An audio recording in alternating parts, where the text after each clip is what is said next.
তুলে নিব পিঠের ছাপ, ও চতুরাম ফাঁকি দিয়া চালাইলি আসাম।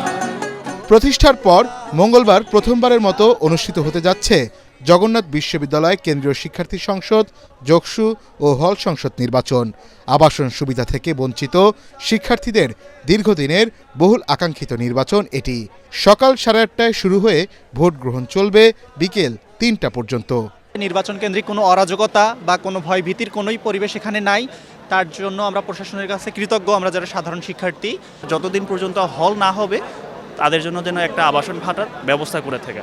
ইশতেহার, আমাদের যে পরিকল্পনা, কর্মপরিকল্পনা, সেটা আমরা তুলে ধরেছি। যোগসুর কোনো বাজেট নেই, সেহেতু আমরা আসলে অনেক সীমাবদ্ধতা থাকতে পারে এখানে, তো আমরা সেটাই রেখেছি যেটা আমাদের দ্বারা আসলে সম্ভব। গান গিয়ে আমার পরিচয়টা দিচ্ছি। আর মজার বিষয় হচ্ছে আমার যে ব্যালট নাম্বার 2, এই ব্যালট নাম্বারটাও আমি গানে বলতেছি। সব দলমত নির্বিশেষে যখন কোনো সমস্যা হয় সবাই আমরা একত্রে কাজ করি, তো সেই দিক থেকে মোটামুটি আমরা চেষ্টা করেছি আলো ছড়াতে, ঘৃণা নয়। যতগুলো আন্দোলন পেয়েছি সবগুলোতে আমি সম্মুখভাবে অংশগ্রহণ করেছি এবং ভবিষ্যতেও জগন্নাথ বিশ্ববিদ্যালয়ের অধিকার আদায়ের আন্দোলনে আপসহীন নেতৃত্বে থাকার দৃঢ় প্রত্যয় ব্যক্ত করছি। নির্বাচন সুষ্ঠু ও শান্তিপূর্ণভাবে শেষ করতে ব্যাপক প্রস্তুতি এবং কঠোর নিরাপত্তা ব্যবস্থা নিয়েছে প্রশাসন। যদি নির্বাচিত হতে পারি তাহলে আমরা বিগত দিন যেভাবে কাজ করেছি আমরা ওইভাবে আমরা কাজ করতে পারবো। যেহেতু ভিন্ন মত একত্রিত হয়েছি শুধুমাত্র জগন্নাথের ইন্টারেস্টের জন্য, তাহলে আমরা আশা করছি আমরা ভালো কিছু শিক্ষার্থীদেরকে উপহার দিতে পারবো। অধিকার আদায়ের জন্যই আমাদের এই সংগ্রাম, অধিকার আদায়ের জন্যই আমাদের এই যক্ষু নির্বাচন।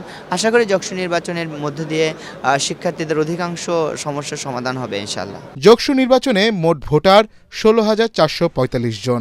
এর মধ্যে নারী ভোটার 8,479 এবং পুরুষ ভোটার 8,170 জন।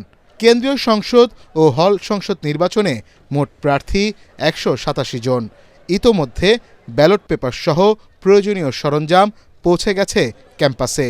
ভোটের জন্য প্রস্তুত করা হয়েছে 39টি কেন্দ্রে 178টি বুথ।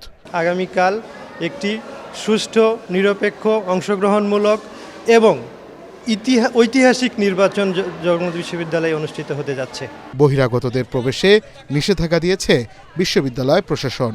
প্রথমবারের মতন অনুষ্ঠিত হতে যাচ্ছে জগন্নাথ বিশ্ববিদ্যালয়ের কেন্দ্রীয় শিক্ষার্থী সংসদ নির্বাচন ও হল সংসদ নির্বাচন। এই নির্বাচনের মাধ্যমে শিক্ষার্থীদের প্রত্যাশা তাদের যে আবাসিক সংকট রয়েছে সেই বঞ্চনা থেকে তারা মুক্তি পাবে। একই সাথে পূর্ণাঙ্গ বিশ্ববিদ্যালয়ের যে সুযোগ সুবিধা রয়েছে এবং তাদের যে ন্যায্য অধিকারগুলো রয়েছে সেই অধিকারগুলো আদায়ে এক ধাপ এগিয়ে যাবেন তারা।